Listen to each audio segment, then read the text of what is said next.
April 2024 তুলা রাশির জাতক জাতিকারা পেতে চলেছেন তিনটি বিরাট সুসংবাদ। আচার্য কুশ মুখার্জি অ্যাস্ট্রো প্রমিস নিউমারোলজি সেন্টারের পক্ষ থেকে বলছি। বন্ধুরা, আজকে আমাদের পর্ব তুলা রাশি এপ্রিল 2024। তুলা রাশির জাতক জাতিকারা বারবার বলেছি চারটে ভালো রাশির মধ্যে 2024-এ তুলা রাশি একটি পড়ছে। চারটে ভালো রাশি কি কি সেটা আমরা বর্ষফলে বারবার বলেছি, তবুও আবার বলছি। মেষ, বৃষ, তুলা, কুম্ভ। তারপরে আসছি পরবর্তী মিডিয়াম স্টেজে সিংহ, কর্কট, বৃশ্চিক, মীন। তারপরে কন্যা, ধনু এবং মকর। মকরের যেহেতু 7.5 লাস্ট ফেজ চলছে, থার্ড ফেজ, তো সুতরাং মকর রাশির জাতক জাতিকারা এমনি ভালো থাকবে। সবচাইতে বেশি ভালো থাকবে যে রাশিটা সেটা মেষ, তুলা এবং কুম্ভ। তারপরে কিছু ক্ষেত্রে বৃষ রাশির ভালোর সম্ভাবনা অত্যন্ত বেশি হতে পারে, মানে গ্রহের বিন্যাস অনুযায়ী এগুলো হয়, কিন্তু একটা ট্রেন্ড যখন বর্ষপতি বর্ষেশ্বর শনি, তো বৃষ রাশির অধিপতি গ্রহ শুক্র, তুলা রাশির অধিপতি গ্রহ শুক্র। সুতরাং প্রভাব বৃষের ওপর যা পড়বে তুলার ওপর মোটামুটি তাই একই পড়বে। কেবল জন্মকুণ্ডলী ছকে ভাগ্যপতি কার কি সেগুলো তো আমরা বলতে পারবো না।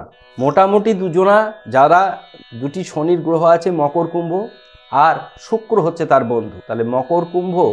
আর যখনই আমরা বিশেষ বিশেষ কিছু মাস, এই এপ্রিল মাস বলছি, তখন এদের ট্রেন্ড কিন্তু সবচাইতে বেশি ভালো থাকার। এবার আমরা তুলা রাশির যে বিরাট তিনটে সুসংবাদ পাবে, কেন পাবে, তাদের মন্দ দিকটা কোথায়, তাদের সমস্যা কোথায়, আমরা প্রথমে গ্রহের বিন্যাস বলে নেব, যে গ্রহরা কে কোথায় রয়েছে। খুব সহজ এবং সরলভাবে আপনাদের সুন্দরভাবে বোঝাবার চেষ্টা করছি। আমাদের প্রত্যেকটা অনুষ্ঠান অত্যন্ত সুন্দর, অত্যন্ত সহজ সরল, কোনো রকমভাবে জটিল, কোনো রকম ভাষার বিচ্ছিন্নতা, মানে জ্যোতিষশাস্ত্রের অত্যন্ত কঠিন একটি বিষয়, অত্যন্ত সূক্ষ্ম গণিত একটি জ্যোতিষের ল্যাঙ্গুয়েজে, মানে অ্যাস্ট্রোলজিক্যাল ল্যাঙ্গুয়েজে যদি কোনো বিষয় আমরা বলতে থাকি, তাহলে সিংহ মানুষ সেটা বুঝতে পারবে না। তারা যেটা চায় শুনতে, তাদের ভালো কিসে হবে, তাদের মন্দ কিসে হবে, মন্দ হলে তাদের সাবধান কি হবার আছে, ভালো হলে আরও ভালো হতে গেলে কি করতে হবে। রত্ন পড়লেই ভাগ্যের পরিবর্তন ঘটে না। রত্ন পড়লে যদি ভাগ্যের পরিবর্তন ঘটতো, তাহলে সকলে রত্ন পরে বসে থাকতো, তাহলে কিচ্ছু করতে হতো না, কর্মও করতে হতো না, কিচ্ছু করতে হতো না, রত্ন পরে বসে থাকলেই হবে। একটা গ্রহ শান্ত হয়ে গেল, তার মানে আমার সব কিছু উন্নতি হবে, এরকম জ্যোতিষশাস্ত্রের কথা কোথাও বলা নাই। প্রশমিত হবে, কম হবে, ফল তো ভোগ করতেই হবে। যার কালসর্প তার কালসর্প ফল ভোগ হবেই, যে মাঙ্গলিক তার মাঙ্গলিক ফল ভোগ হবেই। মাঙ্গলিক বিবাহ হয়ে যাচ্ছে, এটি বিবাহ প্রক্রিয়া। ফল যে কুপ্রভাব পড়বে তার আগে তার একটা বিয়ে হচ্ছে, সেখানে সেই কুপ্রভাবটা পড়বে। মুনি ঋষিরা এমনভাবে শাস্ত্রটাকে সুন্দরভাবে করেছিল মানুষের ভালো থাকার জন্য, তখন মানুষকে ভালো রাখার চেষ্টা করা হতো। জ্যোতিষশাস্ত্র নিয়ে কোনো রকমভাবে, হ্যাঁ, এটা প্রত্যেকটি মানুষের বোঝা দরকার, এটা কাউরির জীবিকা। কেন এগুলো বলছি, অনেকে অনেক প্রশ্ন করেন, দাদা এটা দেখে দেবেন, বিনা পারিশ্রমিকে দেখে দেবেন। আমি বিনা পারিশ্রমিকে সারাদিন সকাল থেকে সন্ধ্যা পর্যন্ত যদি সেই কাজগুলো করি, তাহলে আমার সংসার পরিবার চলবে কোথা থেকে?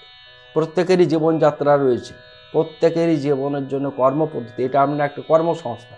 আমি কি করে কাজ করি? আমি জ্যোতিষশাস্ত্রে কাজ করি, অ্যাস্ট্রোলজার। কেউ ব্যাংকে করছে, কেউ ডাক্তার, কেউ ইঞ্জিনিয়ার। হ্যাঁ, তার মধ্যে কি আমি তো শুক্রবারে, প্রত্যেক শুক্রবারে মানুষদের দেখতাম, কিন্তু বিনা পারিশ্রমিকে যখন দেখতাম, তখন দেখতাম যার আর্থিক সঙ্গতি রয়েছে সেও পর্যন্ত তার date of birth time, birth place পাঠিয়ে দিচ্ছে হোয়াটসঅ্যাপে, আনডিউ অ্যাডভান্টেজ নেওয়ার জন্য। তো এগুলো তো সম্ভব নয়। সুতরাং আমার কনসালটেন্সি অ্যাডভাইস যেই নেবেন তাকে ফিস দিয়েই দেখাবার আছে।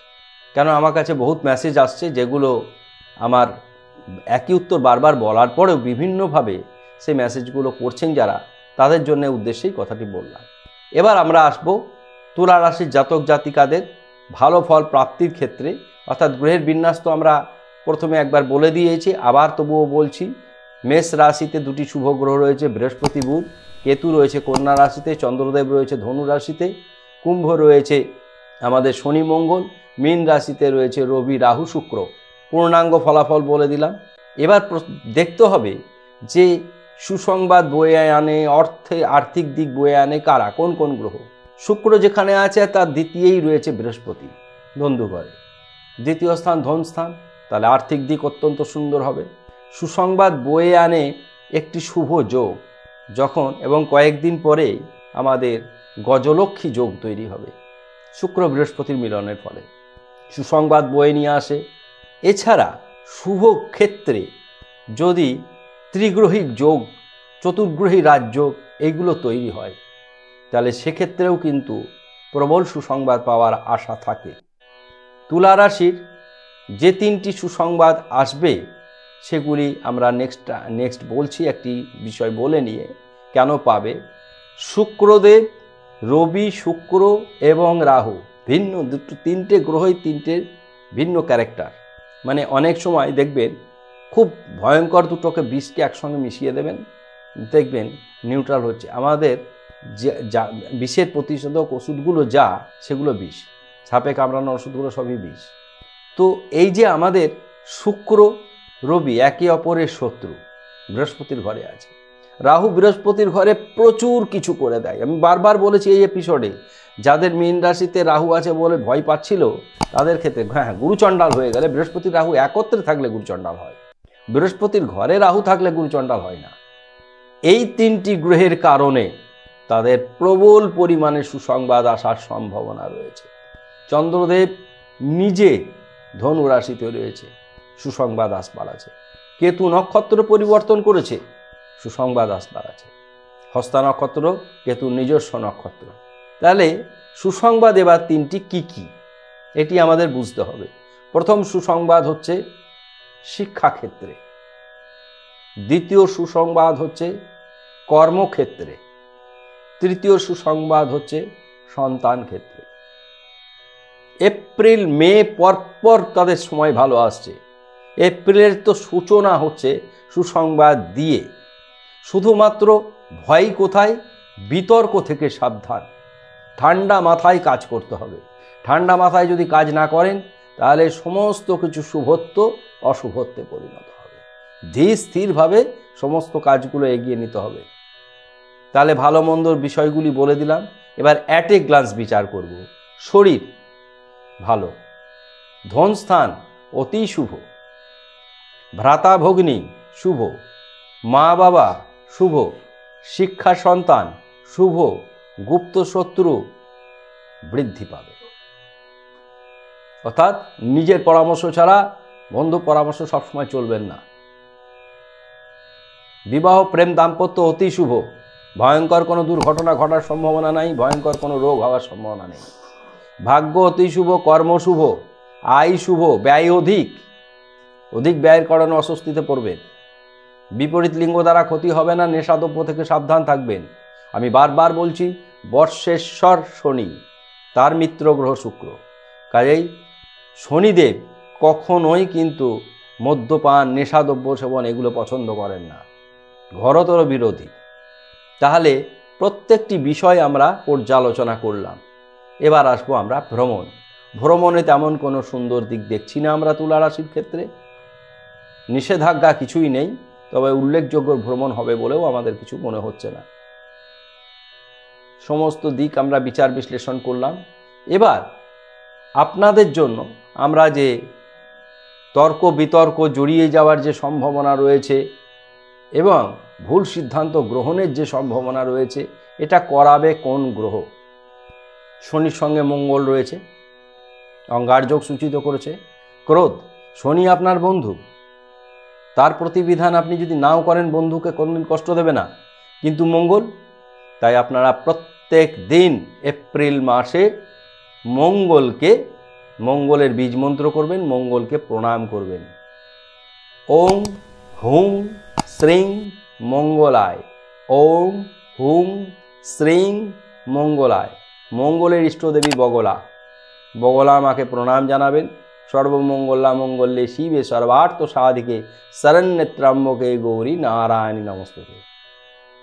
যদি বগলার গায়ত্রী বীজমন্ত্র করতে চান, আমার দশম মহাবিদ্যা এপিসোডে চলে আসবেন স্ক্রল করে, তাহলে সেখান থেকে বগলার বীজমন্ত্র গায়ত্রী সব পেয়ে যাবেন।